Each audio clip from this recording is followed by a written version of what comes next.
예수님은 부활 후에 40일을 땅에 계시면서 제자들을 가르치셨습니다. 승천하신 후에 제자들은 모여서 간절히 기도했습니다. 성령이 임했습니다. 그들은 밖으로 나갔습니다. 그전에는 혹시 우리를 누가 잡아가지 않을까, 예수하고 가까운 것이 알려지면 불이익을 당할 거야 생각하면서 숨어 지내던 사람들이 거리로, 광장으로 나아갔습니다. 그리고 그들이 보고 들은 것을 담대하게 말하기 시작했습니다. 예수의 부활이 그들의 마음속에 있다가 공적인 공간에서 선포되기 시작한 것입니다. 여기저기 믿는 사람들이 생깁니다. 예수 믿겠습니다, 세례 받겠습니다. 자원자들이 쭉 줄을 이어서 너무 많아서 세례를 주는 사도들이 체력적으로 감당하기 힘들 만큼 폭발적이었습니다. 사도들이 모여서 간절히 기도할 때에 임했던 그 성령이 그들이 나가서 그리스도의 부활을 증거할 때에 말하는 사람에게도 듣는 사람에게도 임했던 것입니다. 그 성령은 예수 그리스도를 죽은 자 가운데서 일으키신 생명의 영이었습니다. 죽음까지도 이긴 정복한 능력의 영이었습니다. 그래서 그들은, 성령 받은 그들은 세상이 감당하지 못할 사람들이 되었습니다. 이날 교회가 탄생했습니다. 성령 강림절은 교회의 생일입니다. 우리 포항제일교회, 이 지역교회의 생일은 5월에 있지만 세상 모든 교회가 갖는 공통의 생일은 오늘입니다. 우리는 우리 교회 117주년을 벅찬 마음으로 감사했습니다. 더욱이 오늘 모든 교회의 생일인 날 이 땅에 교회를 허락하신 하나님께 말할 수 없이 큰 감동으로 예배 드립니다. 주님 몸된 교회, 주님께서 피로 값주고 사신 소중한 교회, 우리가 그 일원이다. 여러분, 얼마나 영광스러운 일입니까? 2000년 동안 그 엄청난 핍박과 환난에도 불구하고 교회는 생명의 역사를 이어왔습니다. 너희를 박해하던 자들이 어디 있느냐? 교회를 멸시하고 조롱하고 때리고 가두고 저주하고 무너뜨리려던 이들은 다 어디 있느냐? 그 제국들은 다 무너졌지만, 바람 속에 사라지고 먼지가 되어 흩어졌지만, 주님의 교회는 오늘까지 생생하게 살아서 그 역사를 이어오고 있음에 감사드립니다. 우리가 그 역사의 끝에 있고 그 은택을 입고 있습니다. 물론 지금 교회들이 어렵다 하지만 그럼에도 불구하고, 그래서 이 중요한 때에 우리를, 하나님의 교회를 섬기실 사명을 맡겨주심에 감사드립니다. 오늘 성령 강림주일부터 시작되는 이 시기는 우리가 교회에 대해서 생각하고 묵상하기 좋은 절기입니다. 6월 한 달 동안에 움직이는 교회라는 주제로 말씀 전하고요, 이 큰 주제가 우리 여름 사역, 특히 아이들 여름 성경학교라도 이어질 것입니다.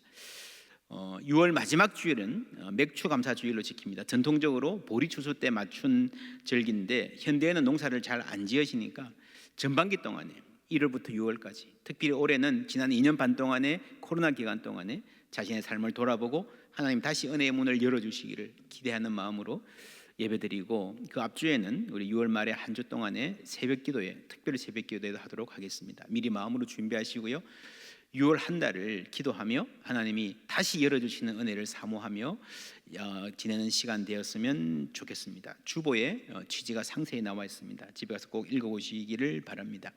성령이 임하기 전까지는 사도들은 예수님께 이스라엘 나라를 회복하심이 이때니까 라고 물어보았습니다. 그들은 애국자들이었고요, 비전의 사람들이었습니다. 그들의 마음 속에 나라가 있었고 머리에 적어도 이스라엘의 지도가 들어있었습니다. 우리나라가 잘 돼야 될 텐데, 꿈에도 소원이었습니다. 여러분, 나에게 꿈에도 소원, 간절히 기도하는 제목, 자다가 일어나서도 열망할 정도로 바라는 소원이 뭡니까? 여러분, 대부분 오늘의 그리스도인들에게는요, 이 기도가 나와 내 가족의 범위를 크게 벗어나지 못합니다. 그저 우리 가족 건강하고, 우리 남편 사업 잘 되고, 우리 딸 취직하고, 우리 손자 공부 잘하고, 우리 대부분의 바람과 기도가 이 정도라면 주님께 이스라엘 나라의 회복을 염원한 사람들을 우리는 비웃을 자격이 없습니다. 훌륭한 분들입니다. 자나깨나 나라 사랑, 나라의 회복을 위한 기도, 그렇지 않습니까? 그러나 예수님이 원하시는 회복은 그것을 훨씬 넘었습니다. 그들에게 땅끝까지 가라 그러셨잖아요. 이스라엘 나라의 회복, 그걸로 만족하지 말라. 너희들은 훨씬 더 큰 일을 볼 것이다. 훨씬 더 원대한 사명에 쓰임받게 될 것이다. 그러기 위해서 먼저 해야 될 일이 떠나라 가라 였습니다. 이거는 처음 하신 말이 아니에요. 예수님께서 처음 제자들을 만났을 때로 나를 따라오너라, 내가 너희로 사람을 낚는 어부가 되게 하겠다 그러셨잖아요. 이들이 어떻게 들었을까요? 이 말씀을 듣고 어부들은 배와 그물을 버려두었고 세리들은 좋은 직장 사표내고 나섰습니다. 떠났습니다. 어쩌면 처음에는요, 이 그럼이 좀 더 좋은 데로 옮기려는, 삶의 근거를 옮기려는 것으로 생각했는지도 모르겠습니다. 좋은 데 땅 보러 다니는 사람들처럼 좀 더 좋은 고기잡이터, 여기 말고 좀 더 살기 좋은 동네로 이사가는 것, 2번 정도 여기가 아닐까 싶은 데가 있었습니다. 한 번 반짝했던 것은요, 변화산 때였습니다. 예수님이 영광스러운 모습으로 변하자 제자들이 여기가 좋사오니 눌러 삽시다. 그리고 그 후에 오랫동안 그들이 마음에 두었던 곳은 예루살렘이었습니다. 성전이 있고 돈도 있고 권력도 있고 신앙의 중심이라는 자부심까지 있는 이곳, 누가 뭐래도 우리가 여기에 좀 뿌리를 내리고 여기를 중심으로 뭘 해야 된다라고 생각을 했습니다. 그러나 예수님의 생각은 달랐습니다. 예수님이 부활 이후에 하신 말씀, 마태복음의 맨 마지막 결론 함께 읽습니다. 예수께서 나와 말씀하여 이르시되 하늘과 땅의 모든 권세를 내게 주셨으니 그러므로 너희는 가서 모든 민족을 제자로 삼아 아버지와 아들과 성령의 이름으로 세례를 베풀고 내가 너희에게 분부한 모든 것을 가르쳐 지키게 하라. 볼지어다 내가 세상 끝날까지 너희와 항상 함께 있으리라 하시니라. 아멘. 이 말씀 안에 굉장히 많은 강조점이 있습니다. 제자 삼으라, 제자 훈련, 가르쳐라, 교회 교육, 세례, 교회를 세우고 전도하는 일. 그러나 오늘은 2가지 면에 집중하자고 합니다. 하나는 가라. 첫 번째 동사가 가라잖아요. 여러분, 제자 삼고 세례 주고 가르쳐 지키게 하고 이 모든 것이 일단 가야 돼요. 가지 않고는 만날 방법이 없고 시작할 방법이 없습니다. 가라가 먼저입니다. 움직이는 교회가 되라는 말입니다. 그리고 내가 너희들이 가면 너희들 알아서 잘 해봐, 그게 아니고 내가 함께 할 것이다. 세상 끝날까지 영원히 항상 함께 할 것이라는 약속, 가라라는 사명과 함께 하실 것이라는 약속을 받은 교회가 움직이는 교회입니다. 여러분, 교회의 처음 역사 사도행전을 읽어보셨습니까? 사도행전은요, 지도를 펼쳐놓고 따라가면서 읽어야 될 정도로 수많은 지명들이 연이어서 이동하는 게 나옵니다. 영화로 치면요, 한 마을에서 한 집안에서 그냥 쭉 가는 게 아니고요, 그냥 막 사막이 나왔다가 바다가 나왔다가 히말라야 나왔다가 막 그냥 정신없이 몰아치는 영화 있잖아요. 그게 교회의 역사였습니다. 계속해서 사도들이 떠나고 움직이는 역사입니다. 한 곳에서 사역을 하고 여기는 웬만큼 교회가 자립했다 해서 넥스트 스텝 이렇게 간 경우도 있지만 박해가 일어나서 야반도주 하듯이 쫓겨간 적도 많습니다. 여기도 사람이 있어야 되지만 저쪽에 사람이 더 필요해서 이 여린 교회 발걸음 안 떨어지는 데 두고 갔던 적도 많고요, 때로는 영문도 모르고 이유도 모르고 전혀 준비도 안 된 채로 성령의 강한 인도하심을 따라 바다를 건너고 사막을 향했던 때도 있었습니다. 사도행전의 교회는 끊임없이 움직이는 교회였습니다. 구약도 마찬가지입니다. 믿음의 역사가 시작되는 지점이 창세기 12장 아브라함이잖아요. 고향 본토 친척 아비 집을 떠나서 내가 너에게 지시할 땅으로 가라. 여기서 믿음이 시작되는 거예요. 믿음은 가는 데서 시작됩니다. 머무르는 곳에 믿음이 없어요. 그래서 믿음의 사람들은 계속해서 떠나는 삶을 삽니다. 그래서 창세기 출애굽기 2개를 세트로 보면요, 맨 마지막 말씀 40장 34절부터 함께 읽습니다. 구름이 회막에 덮이고 여호와의 영광이 성막에 충만하매 모세가 회막에 들어갈 수 없었으니 이는 구름이 회막 위에 덮이고 여호와의 영광이 성막에 충만함이었으며 구름이 성막 위에서 떠오를 때에는 이스라엘 자손이 그 모든 행진하는 길에 앞으로 나아갔고 구름이 떠오르지 않을 때에는 떠오르는 날까지 나아가지 아니하였으며 낮에는 여호와의 구름이 성막 위에 있고 밤에는 불이 그 구름 가운데 있음을 이스라엘의 온 족속이 그 모든 행진하는 길에서 그들이 눈으로 보았더라. 아멘. 감동적인 결론입니다. 하나님의 영광이 가득하고 하나님이 가라고 하시면 가고 서라고 하면 서고 하나님이 행하라고 하신 일을 행한 일. 여러분, 이 결론이 더욱 감동적인 이유는요, 하나님의 신실하심 때문입니다. 이 출애굽 이후에도 그 엄청난 혜택을 받고 기적을 경험한 이후에도 이스라엘은 불평하고 원망하고 심지어 금송아지를 만들면서까지 하나님을 모독했습니다. 그러나 하나님은 그들을 버리지 아니하시고 충만한 영광을 허락해 주셨습니다. 그리고 그들을 인도하시고 보호하시는 거예요. 할렐루야. 다니엘 헤이즈라는 학자가 이런 말을 합니다. 하나님은 시내산에 오셨던 것과 같은 방식으로 지금 성막에 거하시며 약속의 땅으로의 여정을 이스라엘과 함께 하신다. 그렇다면 성막은 뭐와 같다고요? 이동하는 시내산과 같다. 이 사건의 중요성은 아무리 강조해도 지나치지 않는데, 그 이유는 이것이 바로 출애굽 이야기 전체의 목적에서 중심이며 나아가 구약 성경 전체에서 중심이기 때문이다.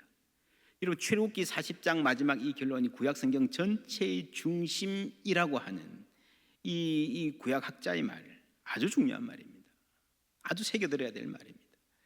예를 들면 여러분, 구약 성경의 최고 전성기가 다윗 때잖아요. 다윗이 왜 전성기입니까? 다윗이 진짜 이루고 싶었던 것이 무엇입니까? 전쟁에서 이기고 영토가 확장되고 경제가 부흥되고, 그거 다 좋지만 그게 아니잖아요. 내가 왕이 되는 거 그것도 아니잖아요. 다윗은요, 성전을 짓고 싶어 했어요. 자기는 성전을 못 지었습니다. 솔로몬 왕이 성전을 지었죠. 다윗은 다 준비를 해놓고 물려줬습니다. 그런데 성전을 짓는 대목에 가면요, 그런 고백이 분명히 나옵니다. 우리가 이 건물을 아무리 잘 지었어도 하나님의 영광이 임하지 않으면 아무 소용 없습니다. 아무 소용 없습니다. 이스라엘은요, 시내산에서 하나님의 영광을 경험했습니다. 그리고 나서 길을 떠날 때에 그래 이제 잘 가, 그게 아니고요, 시내산이 움직이는 거예요. 하나님의 영광이 이제 움직이는 거예요. 거기서 압도적인 하나님의 영광을 경험하게 하고 영광 속에서 계속 전진하게 하는 겁니다. 모세오경, 이스라엘의 많은 시기에 여러분 성경 그러면 토라, 이 모세오경이 전부 다 할 정도로 중요한 성경이었습니다. 그런데 이 모세오경을 보면요, 출애굽기 19장에 시내산에 도착해서 민수기 10장이 되었어야 시내산을 떠납니다. 그 모세오경의 가장 중요한 레위기 민수기 포함해서요, 가장 중요한 대목이 여러분 전부 다 시내산에서 일어나게 됩니다. 그만큼 중요합니다. 여기서 어떤 계명을 주셨는가 하는 것도 중요하지만 시내산이 중요한 것은 여기서 하나님이 함께 하셨다는 거죠. 그들이 God's presence, 하나님의 임재 가운데에 하나님의 영광을 보고 살았다는 겁니다. 이것이 교회입니다. 그게 따라가는 거예요. 하나님의 인도하심과 보호하심, 그리고 광야를 지납니다. 이런 광야, 요즘에 뭐 광야 노래도 있고 우리 광야를 잘 알아요. 자주 얘기합니다. 그런데 많은 경우에 내 개인적인 인생의 광야를 이야기하지, 하나님께서 한 시대를, 한 민족을, 세계의 역사를 어떻게 움직이시는가 하는 관점에서 이 역사를, 광야의 역사를 보는 시각이 좀 부족해서 아쉽습니다. 여러분, 이 광야는요, 내가 혼자 가는 게 아니라 하나님의 백성이 함께 지나가며 함께 빚어져 가는 거예요. 가데스 바네아에서의 사건으로 모두 다 죽잖아요. 단 2사람을 제외하고. 여러분, 그 시대가 그런 시대라는 겁니다. 충격적인 것은요, 모세도 광야에서 죽습니다. 모세 개인으로 보면요, 억울하기도 하고 의아하기도 합니다. 그러나 여러분, 하나님의 큰 역사에서 보면요, 사람은 그 시대와 함께 가는 거예요. 그 시대 속에서 살아가는 거예요. 한국 사회, 개화 시대, 6.25 시대, 산업화 시대, 민주화 시대, 지금까지 여러분, 그 속에서 수많은 선각자들이 있었지만 그 선각자들도 결국에는 긴 역사에서 보면요, 그 시대의 아들이고 딸인 거예요. 앞서가신 분들이 훌륭하지만 역사에서 보면 손톱만큼 앞서간 거지요. 시대를 벗어나는 사람은 잘 없습니다.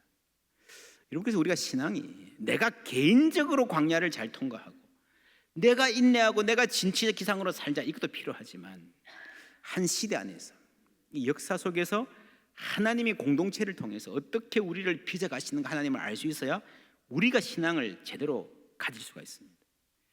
19세기 말에 한국에 기독교가 처음 전래되었을 때에 기독교는 대단히 새로운 공동체였습니다. 수백 년 동안 잠들어 있던 이 역사를 흔들어 깨웠습니다. 근대화의 선봉이었죠. 물론 그 근대화가 단순한 서구화 비슷하게 갔기 때문에 아쉬운 면도 없지 않지만 고요한 아침의 나라, 빗속에 새롭다 했듯이 정말 폐쇄적인 한국 문화의 교회가 새 바람을 일으켰습니다. 양반 쌍놈하면서 차별하던 그 시대에 교회에 오면 여러분 백정도 가파치도 사람 대접받고요, 집안의 마부와 머슴이 교회 장로님이 되고요, 여성들을 이름으로 불러주던 곳이 아무 데도 없었는데 교회에 오면 이름으로 불러주고 리더로 세우고 그랬습니다. 여성들이 공적인 공간에서 교육받고 사람 대접받는 것 교회가 시작했습니다. 여러분 그 후에 경제 발전 과정에서도 교회 역할이 굉장히 컸습니다. 가난과 무지를 운명처럼 받아들이던 그 시대에 교회는 다르게 살 수 있다는 의지를 불러일으켰습니다. 여러분 역사를 연구해 보면 한국의 새마을 운동도 기독교가 아니면 불가능했을 것이다 라는 평가들이, 학문적인 연구들이 많습니다. 민주화 과정에서도 마찬가지입니다. 기독교는 한국 역사에 새 바람을 불러일으켰습니다. 그러나 오늘에 이르러 교회는 그 기상을 잃어버린 것 같습니다. 문화적으로 낙후된 집단, 제도적으로도 경직된 집단으로 인식되고 있습니다. 노예하면요, 노예 회의록을 쓰는데 옛날에 노예 찰요 그랬거든요. 찰요, 장로님들 아시죠? 최근까지 한국 교회는요 찰요 이런 50년 전의 말을 쓰고 있습니다. 세상이 얼마나 많이 변했습니까? 이런 학교에 아이들 학부모회를 가봐도요 옛날하고 너무 완전히 다릅니다.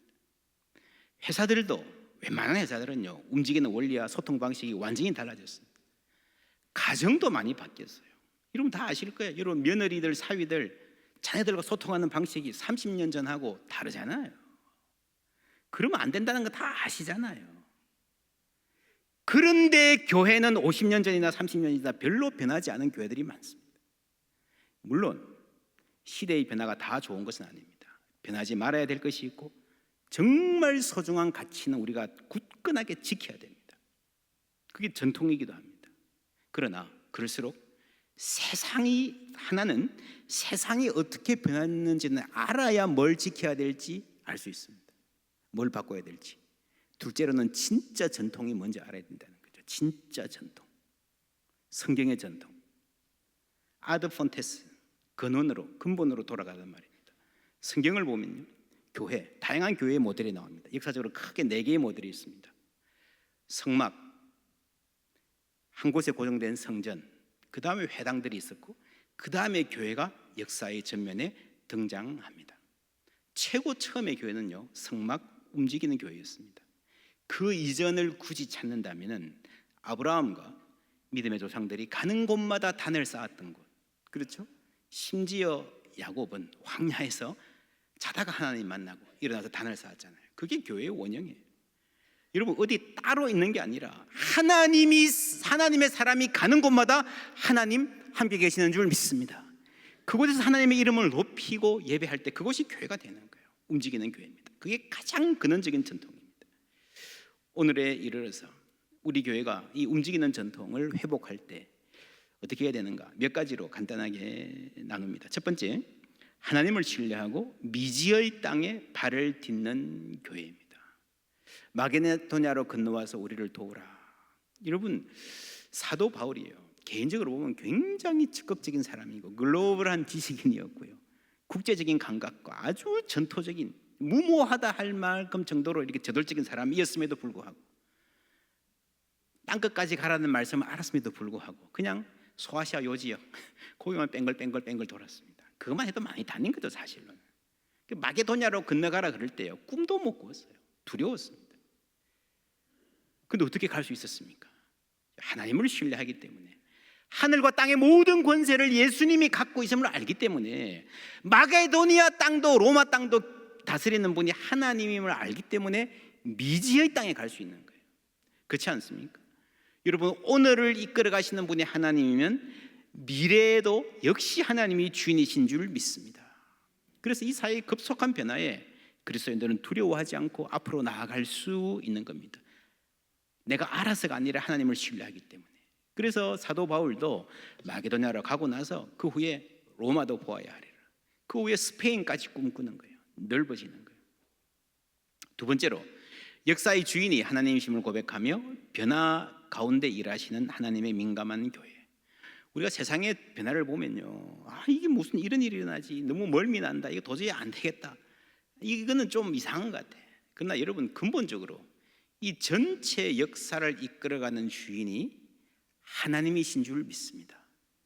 아수르라는 나라가 일어나가지고 우리를 침입해 왔을 때, 바벨론이 우리를 무너뜨리려 할 때에, 여러분 이스라엘이 어떻게 했습니까? 처음에는 뭐 이런 일이 다 있지 그랬는데요, 이 기도하면서 얻은 결론은 아수르도 하나님이 사용하시는 거구나, 바벨론도 하나님의 주권 안에 있구나, 그래서 그 안에서도 여전히 하나님은 일하시고, 이런 우리가 이해하기도 따라잡기도 힘든 일이 앞으로 많이 생길 겁니다. 세상은 그렇게 바뀌고 있습니다. 이 디지털 세계 마찬가지입니다.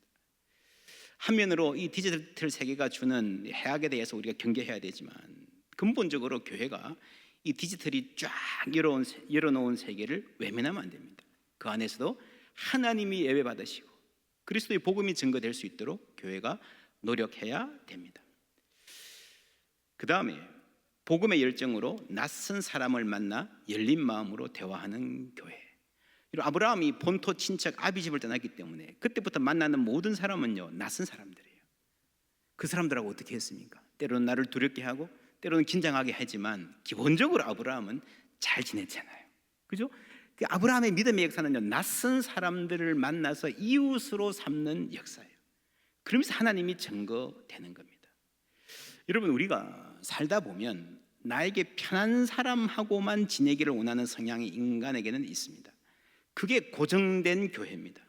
그럴 때의 교회는 정체되고 낙후되고, 여러분 개인의 삶도 마찬가지입니다. 올 2월 달에 우리 함께 읽었던 불편한 편의점 기억하십니까? 이게 멀리 안 가도요, 우리가 해외 안 가도요, 얼마든지 낯선 사람 만날 수 있습니다. 예수 아니면 평생 말 섞을 일이 없는 사람들, 우리가 복음 안에서 복음의 열정으로 나가서 만나잖아요. 해외에 있는 다른 나라를 위해서도 기도하잖아요. 그러다 보면 내가 평소 같으면 절대로 안 만날 사람인데, 말 섞지 않을 사람인데, 나하고는 전혀 관계없는 사람 같은데, 그 불편한 사람들을 만나는 가운데에 내 세계가 넓어지고요, 그것이 나에게 복이 되는 줄 믿습니다. 그래서 우리가 마음의 선을 끊고 나한테 불편하다고 안 만나면요, 하나님이 그 사람을 통해서 나에게 주실 수 있는 복을 놓치는 거예요. 왜 만납니까? 호기심으로 만나는 게 아니고요, 복음의 열정이 있기 때문에 만납니다. 만나지 않고 어떻게 우리가 그리스도를 전합니까?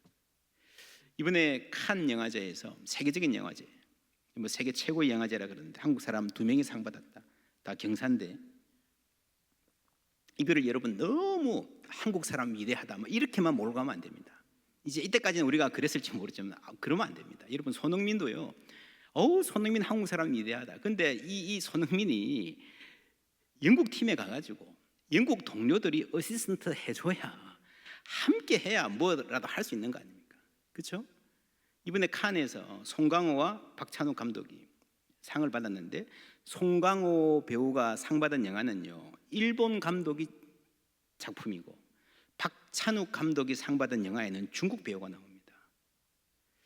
그러니까 여러분, 너무 한국 물론 한국을 우리가 사랑해야 되지만, 한국을 제대로 사랑하기 위해서도 한국만 고집하면요, 한국도 망합니다.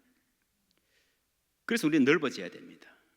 그리고 그렇게 해서 만난 사람들을 선교가 나에게 가진 것을 주려고만 하지 말고요, 배워야 됩니다. 예수님이 참 재밌는 게, 여러분 요한복음 4장에서 사마리아 여인하고 대화를 어떻게 시작했습니까? 물 좀 주시오 그렇잖아요.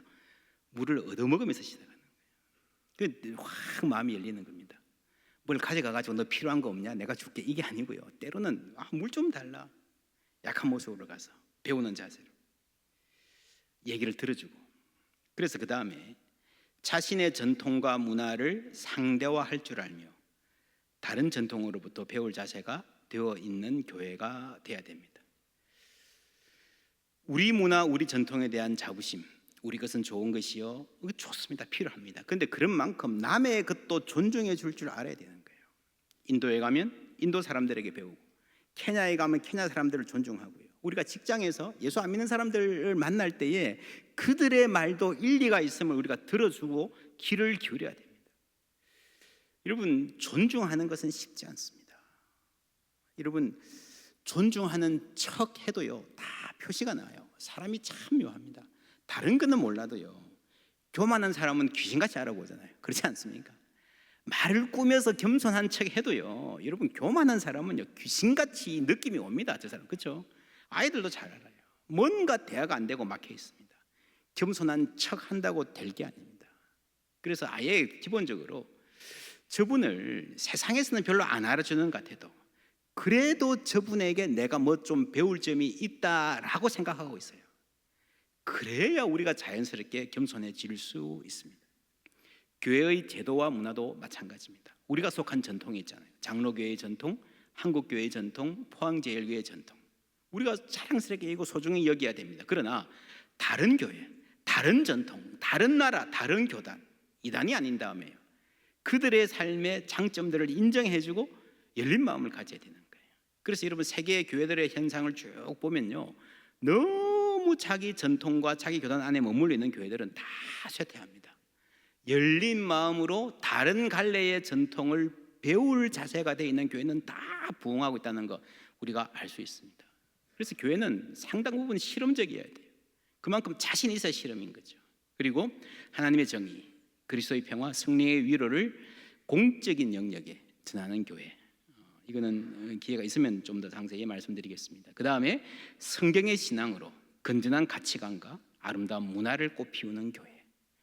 여러분, 우리가 예수 믿고 복음을 그대로 원색적으로 전하는 것도 필요하고요, 교회가 세상의 가치와 문화를 이끌어가는, 사실 한국 교회가 초기에 이렇게 해서 성장을 했습니다. 세상과는 다른 가치관을 했죠. 지금은 지형이 많이 바뀌었습니다.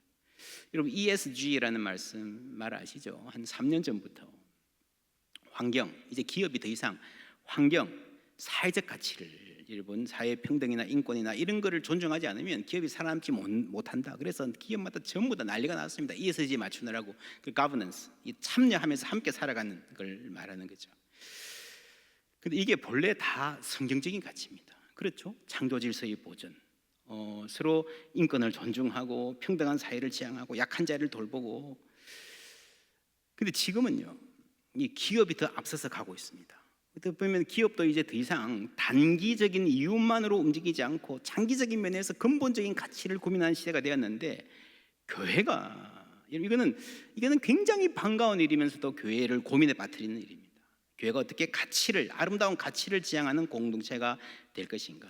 또 하나는, 여러분, 최근에 이 파친코라고 하는 드라마를 애플이라고 하는 기업이 플랫폼을 만들면서 완전히 기업의 사운을 걸고 방영하기 시작했습니다.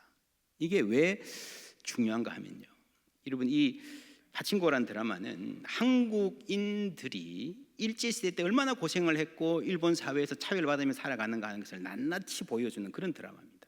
한국과 온 세계에서 열광을 하는데 일본은 완전히 등을 돌렸습니다. 근데 여러분 아시죠? 세계에서 애플에 가장 충성도가 강한 나라가 일본입니다. 일본 시장은 굉장히 큰 시장입니다. 근데 수년 전에 이미 이 애플이라는 회사가 사운을 걸고 뭘 만들면서 일본을 완전히 등 돌리는 드라마를 만들었다. 이거는 아주 재미있는 현상입니다. 뭔가 하면요, 더 이상 기업이 단기적으로 그냥 재밌는 거, 뭐 때려 부수는 거, 이런 거에만 머물지 않고 인간의 삶이 무엇이고 어떤 가치를 살아야 되고 역사의식, 이 인류의 역사가 어떻게 흘러왔느냐. 여러분, 역사를 알면 정체성이 생깁니다. 이 사람들의 정체성을 부여하는, 세계를 이해하고 역사를 이해하고 정체성을 이해하는 이 작업을 우리가 하겠다는 거죠. 이걸 잘하면 당장은 시장이 축소될지 모르지만 장기적으로 기업의 방향과 기업의 정체성에도 도움이 될 것이다 라고 판단을 하는 거예요. 여러분, 놀랍지 않습니까? 그러니까 이러한 문화적 현상들에 대해서 우리가 경각심을 가져야 됩니다. 아, 세계가 이렇게 가고 있구나. 이게 본래 여러분 정체성을 부여하고 역사의식을 심고 가치관을 형성해가고 가치 공동체를 만드는 것은요, 본래 교회가 해야 될 일이었습니다. 교회가 못하니까 딴 데 가서 하는 거예요. 이거를 해내기 위해서 우리는 문화적 상상력이 필요합니다. 하나님의 말씀을 있는 그대로 받아들이고 이것을 다양한 시대의 다양한 문화로 표현할 줄 알아야 되죠. 상상력. 이런 구약의 예언자들은 상상력의 사람들이었습니다. 하나님의 말씀을 받아서 새로운 세계, 하나님이 아니면 꿈꿀 수 없는 새로운 세계를 꿈꾸고 말했습니다. 그런데 구약에서는요, 그 예언자들이 가물에 콩나듯이 뜨문 나왔잖아요. 근데 한꺼번에 모든 사람이 성령을 받고 자녀들은 예언할 것이고 청년들은 환상을 보고 노인들도 꿈을 꿀 것이다. 이 상상력이 폭발하는 거예요. 그게 성령 강림입니다. 미래에 지금과는 다른 세상을 꿈꾸는 능력을 가졌기 때문에 그들이 세상을 바꾸는, 세상이 감당하지 못할 능력을 소유한 줄 믿습니다. 그래서 교회는요, 건전한 가치관과 아름다운 문화를 꽃 피울 수 있는 능력이 있는데 그 복음의 능력을 오늘에 살릴 책임이 있는 것입니다. 그게 움직이는 교회입니다. 그리고 마지막으로 하나님의 임재에 목마르고 그 임재 가운데 살아가는 성도. 여러분, 움직이는 신의 산 그랬잖아요. 가라, 내가 함께 할 것이다. 이 두 가지 초점은요, 가라, 내가 함께 할 것이다. 출애굽기의 결론과 마태복음의 결론이 놀랍도록 똑같습니다. 가라, 내가 너와 함께 할 것이다. 움직이는 교회라고 하는 찬송이 있습니다. 오늘부터 우리 함께 부를 텐데 조금 빠른 찬송이긴 하지만 익숙하게 한번 익혀보시면 좋겠습니다. 입에 붙도록 마음에 새기도록 계속해서 우리 함께 부르면서 내가 살아가는 모든 곳에서 하나님이 예배받으시는 소망이 우리 마음 가운데 깊이 새겨지기를 바랍니다. 사실 이 움직이는 교회라고 하는 이 말은 많이 못 들어보셨을지 모르지만 이 내용은, 이 주제와 이미지는요, 이미 우리가 잘 알고 있습니다. 한국 교인들이 좋아하는 찬송가들, 저 멀리 배는 나의 시온성, 빈들이나 사막에서 내 몸이 상할지라도 오늘은 이곳 내일은 저곳 주복음 전하리. 그죠? 천국에 가는 그날까지 우리는 쉬지 않고 이 순례의 길을 가겠습니다. 참 좋아하던 찬송입니다. 사람 없는 거리에나 험한 산길 헤맬 때 주의 손을 굳게 잡고 찬송하며 가리라. 할렐루야. 예, 우리가 복음의 열정으로 낯선 땅을 밟는 사람이 할 수 있는 고백이에요. 사람 없는 거리를 헤맬 때. 왜 갑니까? 복음이 있기 때문에 가는 거죠. 이런 찬송들이 우리 마음에 깊은 울림을 주는 것은 우리 안에 계신 성령이 우리에게 신앙의 본질을 끊임없이 가르쳐 주시기 때문입니다. 하나님 의지하고 순례의 길을 살아가는 움직이는 성도, 움직이는 교회가 지금에 만족하지 않고 하나님의 영광을 위해서 낯선 땅을 밟을 수 있는 용기가 있는 바로 그 성도가 성령님이 우리 가운데 만들어 가시는 일입니다. 제가 미국에 가서요 20년 가까이 생활하고 공부하고 교회도 개척하고 하면서 아주 적지 않은 풍상을 겪었습니다. 그래서 이제 2015년 2월, 1월, 2월 이 사이에 미국 생활을 다 정리하고 한국에 돌아오려고 기도할 때에 미국 생활을 18년 반의 미국 생활을 믿음으로 기도하며 정리해 봤습니다. 그때 이 모든 생활을 한마디로 딱 이 18년의 세월을 한마디로 딱 정리했던 말이 뭔가 하면 나의 앞에 반석에서 샘물 나게 하시네. 나의 앞에 반석에서 샘물 나게 하시네. 이런 반석은요 이 광야길이란 말입니다. 내가 잘 아는 동네 익숙한 환경만 살아가면요 이럴 일이 없습니다. 우물이 있는데 수도만 틀면 물이 나오는데 뭐 물은 흔하죠. 여러분 힘들어도 가족들 친구들이 있는데 근데 미국 가니까요 없어요. 아무도 없어요. 아무것도 없어요. 물이 없어 목이 타들어가는데 죽겠는데 아무도 도와주는 사람 없고 어디 하소연할 때도 없는 상황. 그게 광야잖아요. 여러분 사람이 광야를 가보아야 물 한 방울도 내 힘으로 구할 수 없다는 것 알게 됩니다. 내가 정말 목말라 죽기 직전에 주시는 물 몇 방울, 그것이 얼마나 큰 은혜라는 것을 알게 됩니다. 나의 앞에 반석에서 샘물 나게 하시네. 여러분 광야로 가는 교회, 움직이는 교회는요 하나님을 위해서 낯선 땅을 밟을 마음이 있는 교회는 현실에 안주하는 교회가 그냥 여기가 좋사오니 그냥 머무르고 싶은 성도가 감히 상상도 할 수 없는 하나님을 체험하고 은혜를 누리게 될 줄 믿습니다. 우리가 가는 곳마다 함께 하셔서 기도하게 하시고 하나님 찬양하게 하시는 그 은혜 가운데에 우리가 주께 영광 돌리며 살아가기를 주님의 이름으로 축원합니다.